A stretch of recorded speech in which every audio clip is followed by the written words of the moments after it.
The nerdy helisimmer.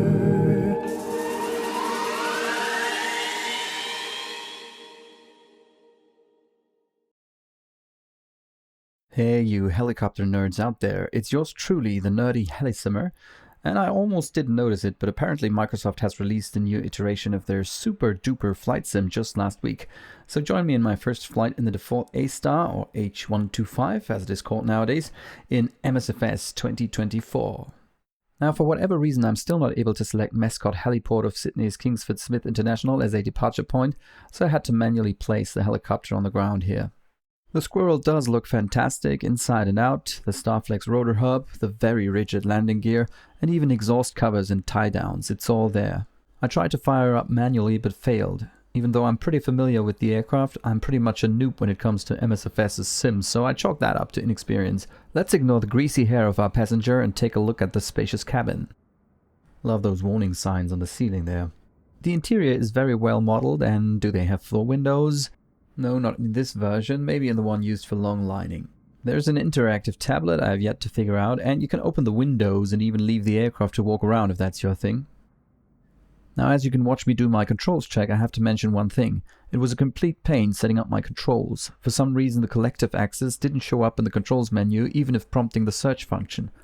Only when I changed the language of the sim to English and rebooted, it miraculously appeared.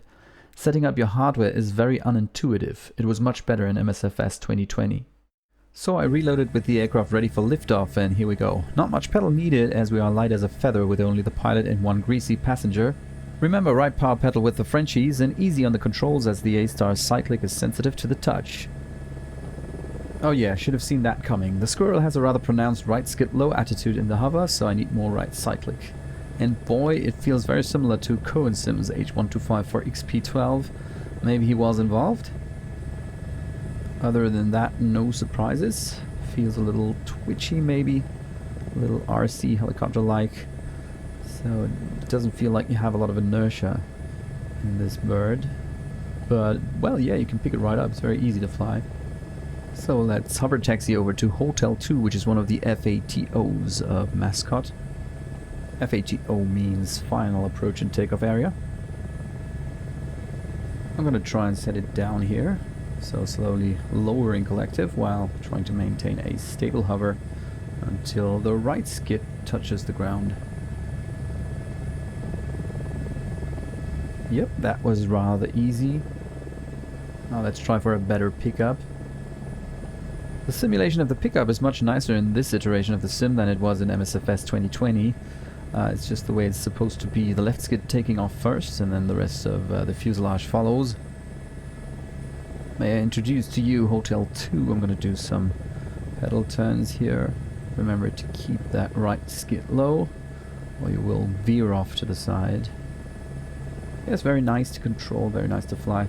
I have to say that I'm using a small desktop-sized joystick, so my movements have to be very minute. I'm not using a full-sized helicopter cyclic. If you do, it might not be as touchy as it is right now. Let's put it back down again. Older models of the AS350 could become rather squirrely when touching down from a hover. You could get into PIOs pretty easily, which was called the A-Star dance, so pilots usually try to land without much hovering in the first place. This one, however, is very easy to control right down to the ground. Alright, let's get some plays. We'll take the Maroubra 5 outbound helicopter departure and then fly north along Victor 1 South to the south head, and then we'll enter the restricted 405B over Sydney Harbour. Now, the very great thing about MSFS's flight sim is the way that it uses AI to interpret satellite imagery, creating default scenery that is very, very close and true to life. This is something that you won't get in any other sim. I'm trying to stay within the height velocity profile as much as I can. Good news, I had to put in quite a bit of right cyclic during transition into forward flight. For now we will follow Southern Cross Drive, climbing 500 feet.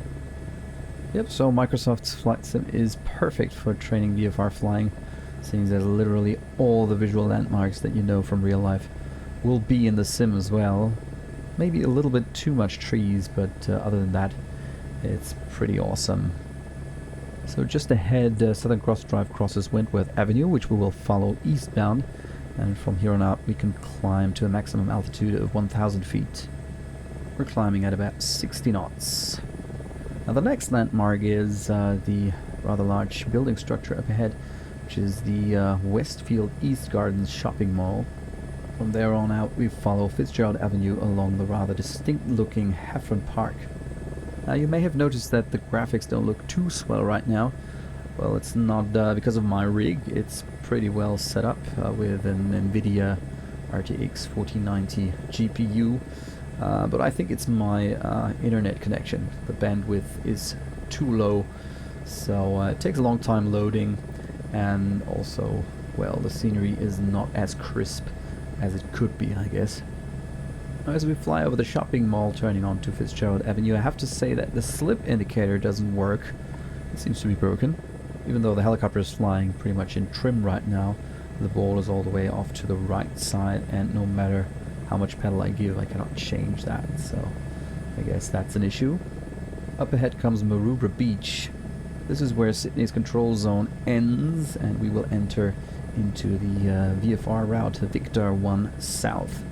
And that route is pretty much crammed between the surface and the overlying Class Charlie of Kingsford Smith, so we will have to descend to an altitude of 500 feet.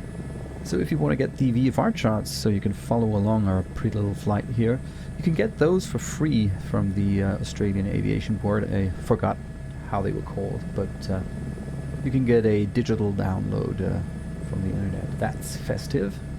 So now we are above the Pacific Ocean, and we are supposed to wear life jackets at this point. Wonder if our greasy passenger is wearing one. Now I find it a little hard to set the power in this A-Star, so the first limit indicator is pretty sluggish to react to my collective inputs.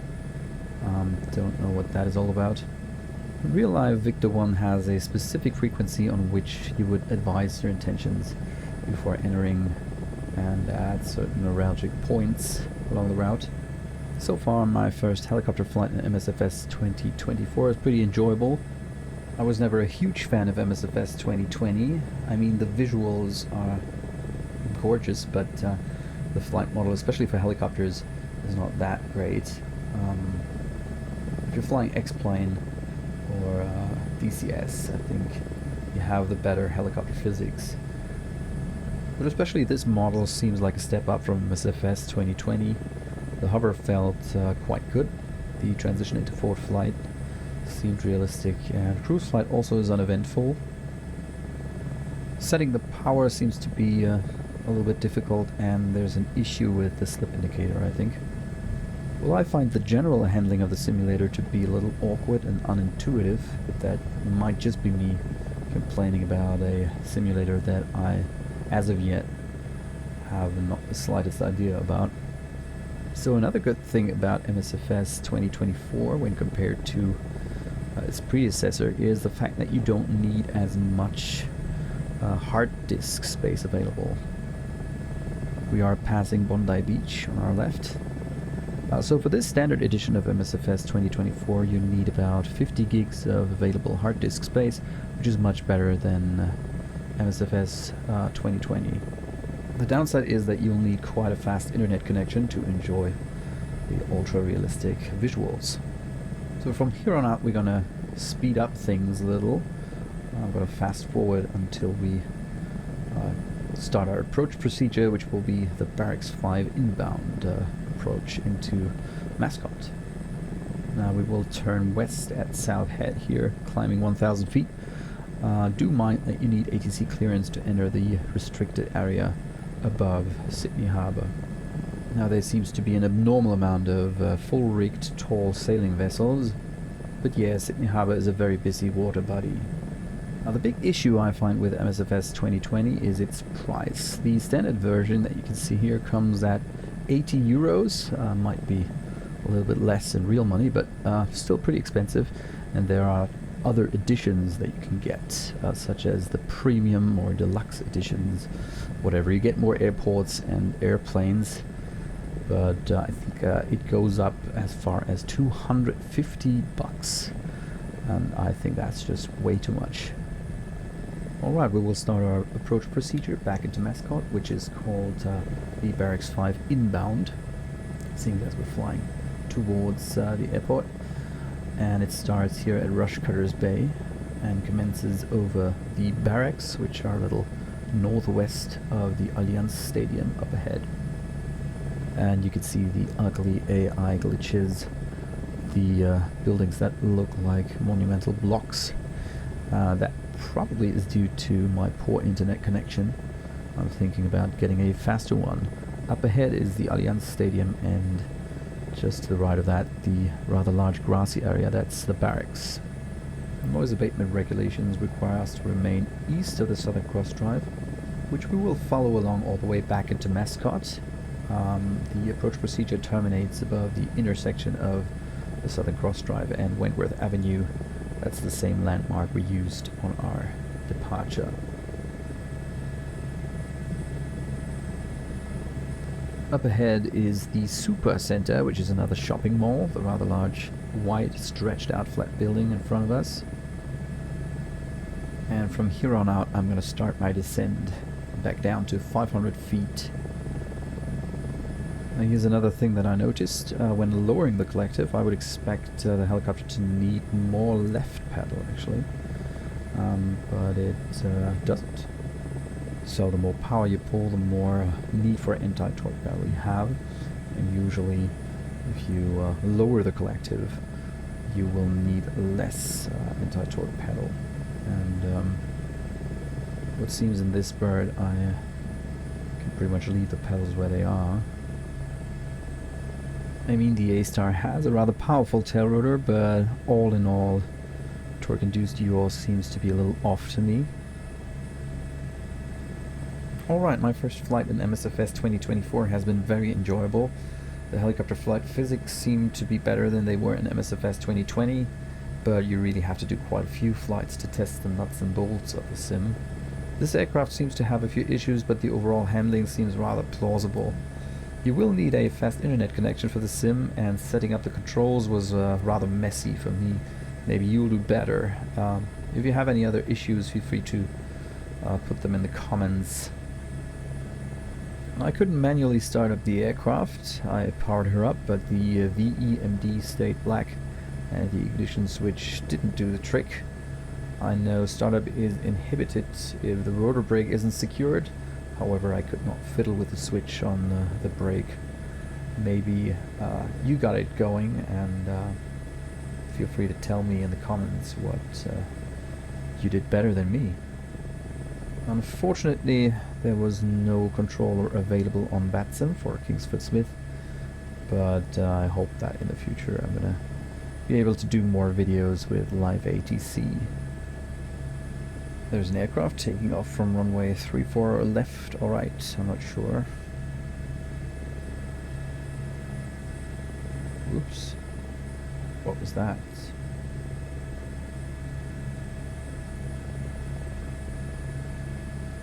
Sounds are pretty accurate. This really sounds like an AS350, sorry, H125. It's Airbus helicopters now. So, other helicopters that you get with the standard edition are the Robinson R66, the Gimbal Cabri, which already was a very good simulation in MSFS 2020, the Sky Crane helicopter, and the Bell 407, which was not very good in MSFS 2020 if you ask me. If you buy the deluxe version, you get a few more helicopters. I think another large Airbus helicopter and the tandem rotor Chinook Boeing helicopter.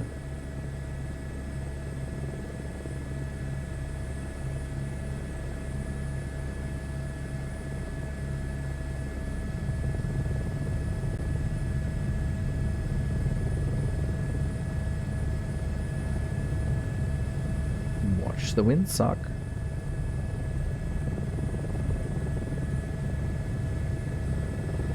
Alright, that's Hotel 2. Again, I'm gonna hover back to my parking spot. And whoops, I have no idea what that was.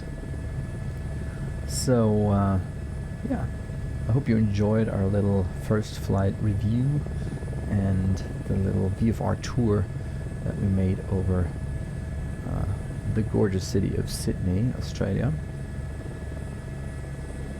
Feel free to let me know what you think about MSFS 2024. Will you get it? Will you not get it? If you did get it, was it working for you? Pretty interested about what you all have to say. To me, it doesn't feel too different to MSFS 2020. After all, it's the same sim, but sort of a newer version of it. But I'm pretty sure that it can do some amazing stuff that the old one cannot. You can use all, or supposedly you can use all the add-ons that you bought for MSFS 2020 in MSFS 2024 as well. Let's hope that that is true and that there are more good modules to come, especially in the helicopter field. Alright, we're back. That's it for today. I wish you pleasant flights and I hope to see you around next time.